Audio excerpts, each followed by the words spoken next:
সকালবেলা ঘুম ভেঙে বাইরে বেরিয়ে দেখলাম ঝকঝকে নীল আকাশ। গরম চা দিয়ে গেল।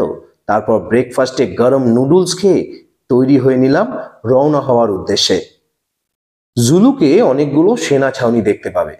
সেনা ছাউনির পাশের রাস্তা দিয়ে গতকাল নাচতে নাচতে নেমেছিলাম। আসলে ড্রাইভার বলছিল এটা নাকি ডান্সিং রোড, কিন্তু আজ আর সে পথে যাওয়া যাবে না, মানে গাড়ি করে যাওয়া যাবে না। নাচতে নাচতে উঠবো না এই ভেবে ভাঙাচোরা রাস্তা দিয়ে উপরের দিকে উঠতে লাগলাম পায়ে হেঁটে।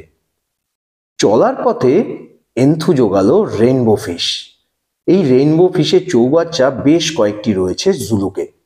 এখানে রেইনবো ফিশ চাষ হয়। 1500 টাকা প্রতি কেজি এই মাছের দাম। রৌদ্রোজ্জ্বল নীল আকাশের নিচে অবস্থিত পাহাড়ে ঘেরা জুলুক থেকে মন ফিরতে চাইছিল না। সময়ের ভেদে ফিরতে তো হবেই।